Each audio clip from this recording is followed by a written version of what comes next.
ये सेशन है। बहुत लोगों को नहीं पता है कि योग दर्शन क्यों पढ़ना चाहिए, है ना।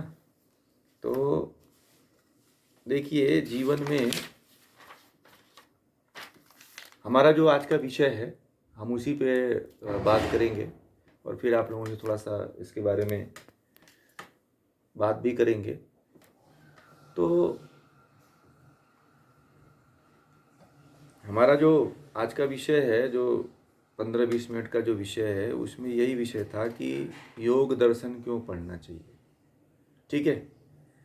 तो बहुत लोग सोचते हैं कि भाई योग दर्शन डाल रहे हैं, आखिर इसमें क्या चीज़ है कि इसको पढ़ना चाहिए। ठीक है। योग में ऐसी क्या चीज़ें हैं और क्यों पढ़नी चाहिए।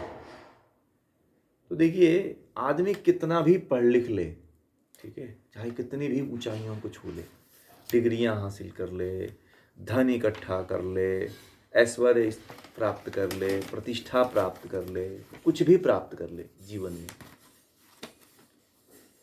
परंतु वह जीवन के पथ पे जो है, रोग से, अभाव से, लाभ से, हानि से, जय से, पराजय से, सुख से, दुख से, इन तमाम तरह से थपेड़े खा रहा है।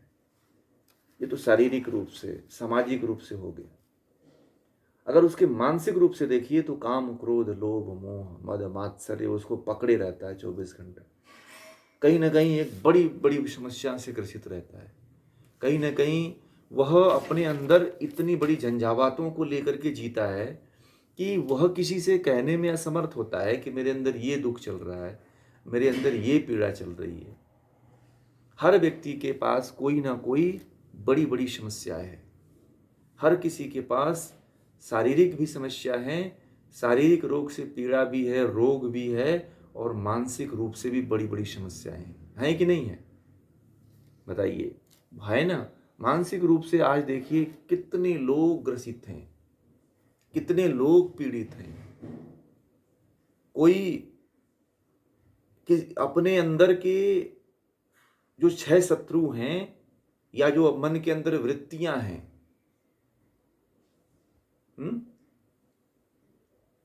क्लेश हैं, अविद्या है, अस्मिता है, राग देश है, अभिनिवेश है, जो ये वृत्तियां हैं हमारे अंदर, 6 क्लेश हैं, ये जो 6 शत्रु हैं, इनको हमारे पास हटाने के लिए कोई साधन नहीं है। दुनिया में हमारे पास हर तरह के हमने साधन की व्यवस्था कर रखी है। अपने शरीर को आराम देने के लिए, सुख सुविधा देने के लिए हर ऐसी व्यवस्था कर रखी है, परंतु हम लोगों ने मन को और आत्मा को, इंद्रियों को, बुद्धि को सही दिशा में ले जाने के लिए कोई भी ऐसा हमारे पास साधन नहीं है। बताइए, किसी के पास कोई साधन है जो अपने इंद्रियों को सही चीज, सही दिशा में ले जा सके, मन को सही ज्ञान दे सके, बुद्धि को सही दिशा में लगा सके, अब अपने अविद्या को दूर कर सके, अपने भीतर जो अज्ञानता है उसको दूर कर सके? कोई ऐसा माध्यम नहीं दिखता है। संसार में देखने के बाद संसार ऐसा लगता है कि संसार में तो दुख ही दुख है। हम साधन से, रुपए पैसे से, धन से, हर चीज को प्राप्त, सुख को प्राप्त करने की, शांति को प्राप्त करने की कोशिश कर रहे हैं, परंतु हमें शांति नहीं मिल रही है। सबके अंदर क्लेश है, गृह क्लेश है, पारिवारिक क्लेश है, एक दूसरे से ईर्ष्या है, द्वेष है, एक दूसरे के प्रति हीन भावना है, क्रोध की भावना है, एक दूसरे के प्रति, एक दूसरे को नीचा दिखाने की भावना है, एक दूसरे के प्रति अपशब्द की भावना है। हम किसी को कुछ भी बोल देते हैं, किसी के बारे में कुछ भी कह सुन देते हैं, उसके मान सम्मान का हम ध्यान नहीं रखते हैं कि हाँ, उसका भी मान सम्मान होगा, आप लोगों का भी मान सम्मान है, हमारा भी मान सम्मान है, परंतु ये व्यक्ति नहीं देख पाता है और उसका दिन प्रतिदिन आत्मबल गिरता चला जाता है। वह जीवन के अपने द्वंद्वों से परेशान हो जाता है। लाभ हानि, जय पराजय, मान अपमान, सुख दुख, इन सभी द्वंद्वों से वह इतना ग्रसित हो जाता है, परेशान हो जाता है, दुखित हो जाता है, और वह फ्रस्ट्रेट हो जाता है, पागल बन जाता है। वो दुनिया की नज़र में अपने आप को दिखाता है कि मैं बहुत अच्छा हूँ। हर व्यक्ति अपने आप को समझदार दिखाने की होड़ में लगा हुआ है, परंतु समझदारी नहीं है। क्यों? क्योंकि वह उस ज्ञान को नहीं प्राप्त किए हुए है जो जिस ज्ञान के द्वारा वो अपने आप को समझदार बना सके। अभी तक हमारे देश में वह ज्ञान नहीं बताया जाता है जिस ज्ञान को लेकर के व्यक्ति अपने आप को समृद्ध बना सके, जिस ज्ञान को लेकर के व्यक्ति अपने आप को सशक्त बना सके, जिस ज्ञान को लेकर के व्यक्ति अपने आप को आंतरिक रूप से मजबूत बना सके, वह ज्ञान किसी को नहीं पता है। लोगों को योग दर्शन का नाम ले लीजिए तो लोग ये कहते हैं कि ये तो योग वाले पढ़ेंगे, ये तो जो योग पढ़ता है वो उनका विषय नहीं। जो भी यहाँ पे जन्म लिया है उसका जन्म सिद्ध अधिकार है योग पढ़ने का। महर्षि पतंजलि को योग दर्शन पढ़ने का अधिकार है। जिसने अपने जीवन में योग दर्शन नहीं पढ़ा उसने समझिए जीवन का बहुत अनमोल खजाना खो दिया। पता नहीं ये जीवन फिर ऐसे मिलेगा कि नहीं मिलेगा, ये मनुष्य शरीर मिलेगा कि नहीं मिलेगा, ठीक है, ये जीवन इस तरह से रहेगा कि नहीं रहेगा। और ये ज्ञान यदि आप नहीं प्राप्त करते हैं तो जीवन में साधना नहीं कर पाएंगे। सबसे पहले ऋषियों ने, ईश्वर ने, परमात्मा ने हमें वेदों का ज्ञान दिया और उस वेदों से हमारे जो ज्ञानी ऋषि थे उन्होंने दर्शनों को निकाला और उस दर्शन में महर्षि पतंजलि का जो योग दर्शन है वह सबसे महत्वपूर्ण योग दर्शन है। उसके जैसा कोई भी दर्शन नहीं है, उसके जैसा कोई भी ज्ञान नहीं है, उसके जैसा कोई भी मार्गदर्शक नहीं है, उसके जैसा कोई गुरु नहीं है। ऐसा ग्रंथ है योग दर्शन। इसीलिए मैं आप लोगों को वह ज्ञान पहुंचाने के लिए आप तक मैं पहुंचने की कोशिश कर रहा हूं।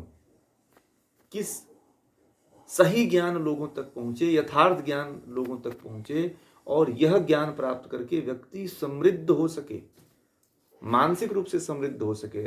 आर्थिक रूप से तो है ही, इसको करने की जरूरत नहीं है। और जो व्यक्ति योग दर्शन पढ़ लेता है अपने जीवन में वह मानसिक रूप से भी समृद्ध हो जाता है और आर्थिक रूप से भी समृद्ध हो जाता है। क्योंकि जिसके पास ज्ञान है उसके पास सब कुछ आ जाता है, यश भी आ जाता है, धन भी आ जाता है, सब कुछ आता है, कुछ किसी चीज की कमी नहीं रहती है उसके पास। तो उस योग दर्शन में महर्षि पतंजलि ने हमें जीने का एक ऐसा रास्ता बताया है कि जिस रास्ते पे यदि चला जाए तो जीवन को इस संसार में तो बहुत अच्छी तरह से जिएंगे ही। जब संसार से जब हम पलायन करेंगे, जब हम संसार से जाएंगे, तब भी जो जहाँ पे जाएंगे तब वहाँ पे भी हमारा जीवन सुखमय रहेगा, आनंदमय रहेगा। एक ऐसा कोई ऐसा ग्रंथ नहीं है जो आपको लोक और परलोक दोनों में समृद्ध मुक्ति दिला दे। और योग दर्शन एक ऐसा ग्रंथ है कि सांसारिक जीवन में तो आपको सुख देगा ही, रोगों से लड़ने की क्षमता देगा ही, मानसिक रूप से आप सबल बन ही सकोगे, आप परमार्थिक रूप से भी सबल बन जाओगे। इसीलिए योग दर्शन पढ़ना चाहिए। योग दर्शन हमारे भीतर के कुंठित जो विचार हैं उन विचारों पे आघात करता है, उन विचारों को नष्ट करता है। पता है आयुर्वेद के ऋषि हुए हैं चरक और सुश्रुत। उन्होंने अपने ग्रंथों में लिखा हुआ है, अंत में लिखा हुआ है ग्रंथ के, कि कोई भी रोग शारीरिक होता ही नहीं है। सारे रोग क्या होते हैं? सारे रोग मानसिक होते हैं। क्या होते हैं? मानसिक होते हैं। और योग दर्शन जो है मन का विज्ञान है। क्या है? योग दर्शन क्या है? योग दर्शन मन का विज्ञान है और मन को ये ठीक करता है। और जिसने मन को ठीक कर लिया उसने सब कुछ ठीक कर लिया।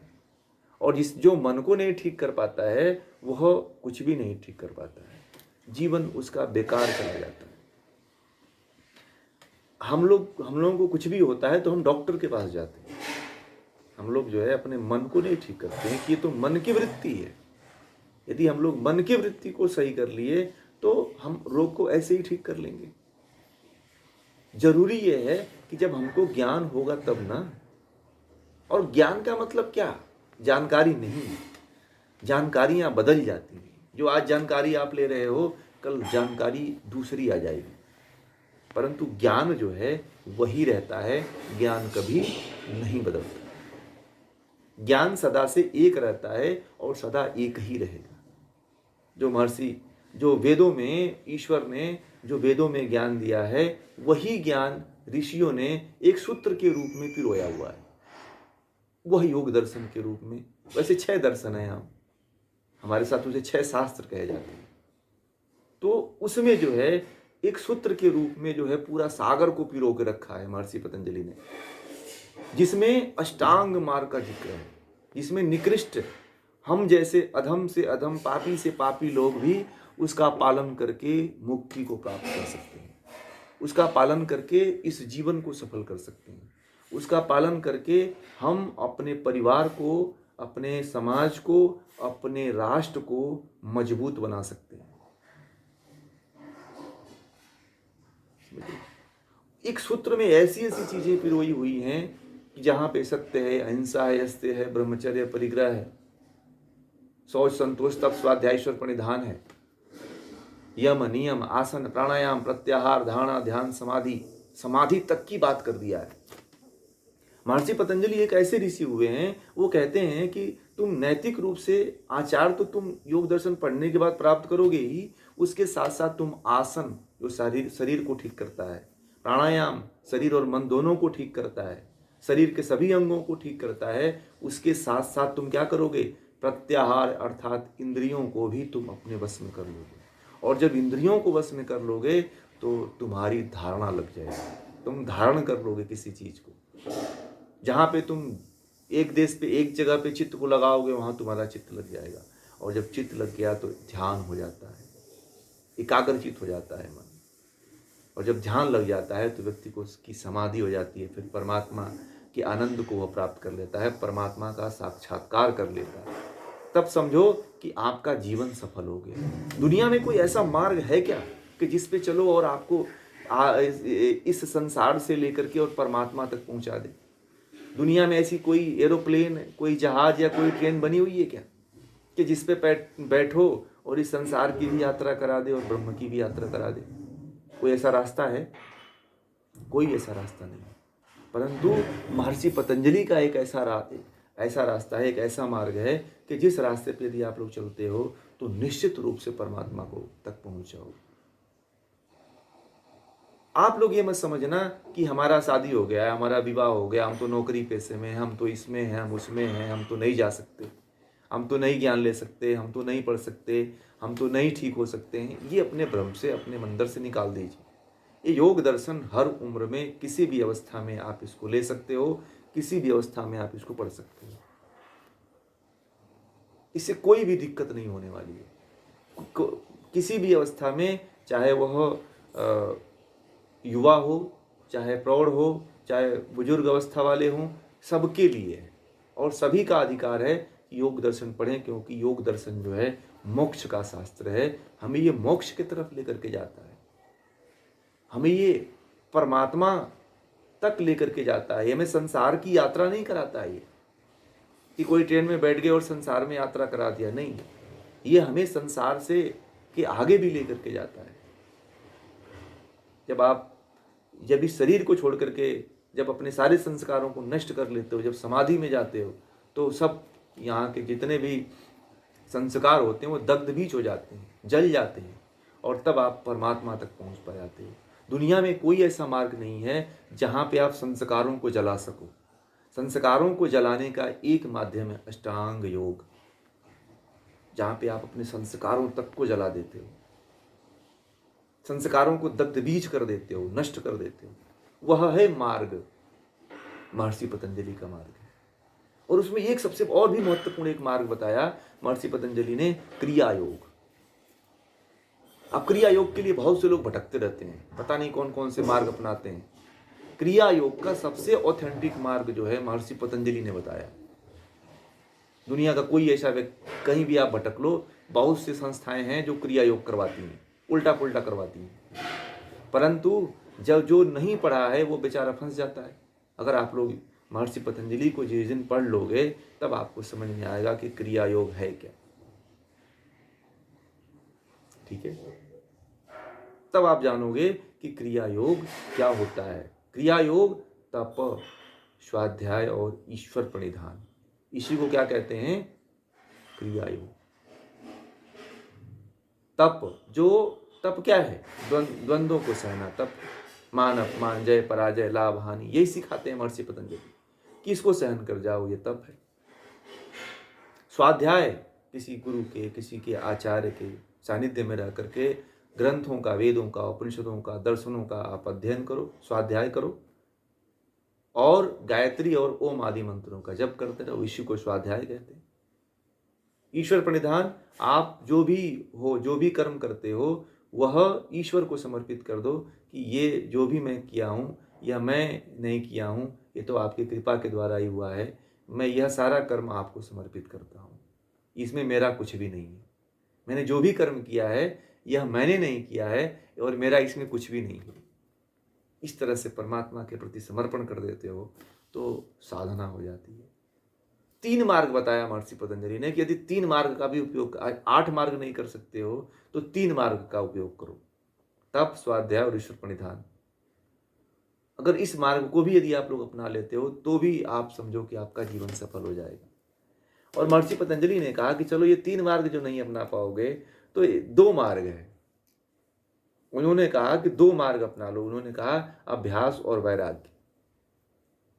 ठीक है, उन्होंने कहा कि अभ्यास और वैराग्य का अभ्यास कर लो, तुम मोक्ष को प्राप्त कर लोगे। इस संसार को तो जीतोगे ही जीतोगे, तुम परमात्मा को भी प्राप्त कर लोगे, तुम ईश्वर तक भी पहुंच जाओगे। समझ में आ गई बातें?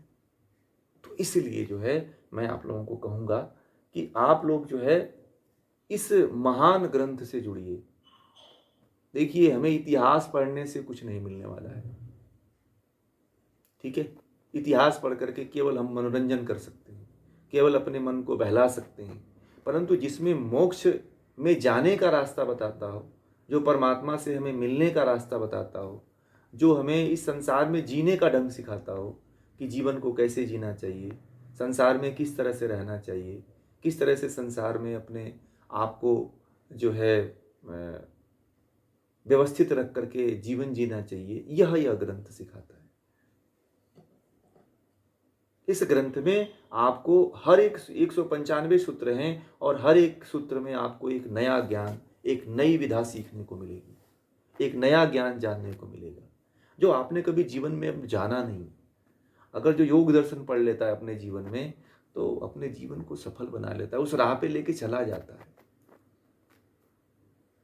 जीवन में सब कुछ प्राप्त कर सकते हो परंतु ज्ञान नहीं प्राप्त कर सकते। और ज्ञान कैसे मिलता है? जब ज्ञान के ग्रंथ पढ़ोगे तो ज्ञान मिलेगा। जब ज्ञान के ग्रंथ आप लोग पढ़ोगे ही नहीं तो फिर ज्ञान कहाँ से मिलेगा? इसलिए एक बहुत अच्छा अवसर है। अभी ये जो हमारा कोर्स होने वाला है वह लगभग 1-1.5 महीने 2 महीने तक चलेगा ये, या थोड़ा उससे ऊपर भी जा सकता है ना। तो एक धैर्य रख करके पूरा ज्ञान लेते हुए पढ़िए। आप सभी लोग जुड़िए और जितने भी आप लोगों के जानने वाले हैं उन सबको भी जोड़िए। ठीक है, क्योंकि इसमें आपको एक ऐसा तरीका मिलेगा जीने का, एक ऐसा विचार मिलेगा, एक ऐसा भाव मिलेगा जो आपने कभी अपने जीवन में सुना ही नहीं, जाना भी नहीं है। और ये अनादिकाल से ज्ञान की परंपरा हमारे देश में है, कोई बताने वाला नहीं है, कोई हमें बताता नहीं कि इसको पढ़ो, आप इसको पढ़ने से आपका कल्याण हो जाएगा। कोई बताता नहीं है कि जिससे आप मन की समस्याओं से आप निकल सकते हो। कोई साइकोलॉजी पढ़ता है, साइकोलॉजी पढ़ के पागल हो जाता है, परंतु जहाँ से जो साइकोलॉजी की बाप है, जो साइकोलॉजी की पितामह है, वह है योग दर्शन। दुनिया में साइकोलॉजी के पीछे लोग, आने वाले समय में मानसिक रोगों की बहुत भरमार होने वाली है। हर घर में 2 लोग मानसिक रूप से पागल होंगे। पता है आप लोगों को? WHO की रिपोर्ट है कि आने वाले समय में बड़ा भयावह स्थिति उत्पन्न होने वाली है। और उस भयावह स्थिति को यदि जो योग दर्शन पढ़ लेगा वो स्वतः ही दूर कर लेगा, उसके लिए कुछ है ही नहीं है फिर। ठीक है, वह योग दर्शन के द्वारा जो है अपने जीवन को सेल्फ ही मैनेज कर लेगा। इसीलिए योग दर्शन पढ़ना चाहिए। अपने रोगों की चिकित्सा कर सकता है, अपने मन की चिकित्सा करता है, परिवार की चिकित्सा कर सकता है, और अगर मोक्ष में जाना चाहता है तो साधना कर सकता है। ठीक है ना? इसलिए आप सभी लोगों को कल से हम, और आज भी आप सभी लोगों को इसलिए लिंक भेजा कि थोड़ा सा आप लोग जान करके और इस योग दर्शन से जुड़ेंगे। कल से योग दर्शन शुरू हो रहा है। आप लोग जो है आप लोगों को, जो लोग जुड़ना चाहते हैं उनको रजिस्ट्रेशन हमने रजिस्ट्रेशन का वो पूरा लिंक, एक फॉर्म है वो भेजा हुआ है, तो उसमें आप फॉर्म को पूरा अप्लाई कर दीजिए। और आप या फिर करना चाहते हैं तो आप व्हाट्सएप नंबर है उस पम्पलेट्स पे, तो आप उस पर भी देख करके हमें कांटेक्ट करिए। जो लोग करना चाहते हैं उनको हम ग्रुप में जोड़ देंगे। ठीक है, उस फॉर्म को भर दीजिए तो ज़्यादा अच्छा रहेगा। उसमें सारी डिटेल उस फॉर्म में ही है, योग दर्शन की सभी डिटेल उस फॉर्म में ही है। तो आप उस फॉर्म को खोलेंगे तो सारी इन्फॉर्मेशन आपको मिल जाएगी। तो आप लोग जोड़िए, खुद जुड़िए और अन्य लोगों को भी जोड़िए। ठीक है, इसलिए योग दर्शन पढ़ने का अवसर कभी मत खोइएगा। बहुत महत्वपूर्ण ग्रंथ है। आपने योग दर्शन को नहीं पढ़ा, योग दर्शन को नहीं जाना, तो समझिए जीवन में आपने हीरा जन्म को खो दिया। कहते हैं ना हीरा जन्म, ये जन्म हीरा का है। हम लोग जो है इधर उधर की चीज़ों में समय व्यर्थ कर देते हैं, इधर उधर की चीज़ों में पैसे खर्च कर देते हैं, परंतु जो हमें सही ज्ञान देता हो, यथार्थ ज्ञान देता हो, वह ज्ञान हम लोग नहीं ले पाते। ये बड़े दुख का विषय है। मैं जो है लोगों तक पहुंचने की कोशिश करता हूँ कि लोगों तक पहुंचे, लोगों को ये ज्ञान मिले, क्योंकि जितने लोग मुझसे जुड़ते हैं वो कहते हैं मुझको पता ही नहीं था पहले से। तो इसीलिए अब ज़्यादा से ज़्यादा लोगों तक हम ये विचार, यह ज्ञान ले जाने की के प्रयास में हैं कि आप लोगों तक यह ज्ञान पहुंचे, कि जिससे आप लोगों को अपने जीवन जीने का तरीका पता हो जाए, जीवन जीने का ढंग पता हो जाए, जीवन का उद्देश्य पता चल जाए कि हमारे जीवन का उद्देश्य क्या है, हम क्यों जन्म लिए हैं। ये आप लोगों को पता चल जाएगा जिस दिन अगर आप लोगों ने योग दर्शन पढ़ लिया तो। ठीक है।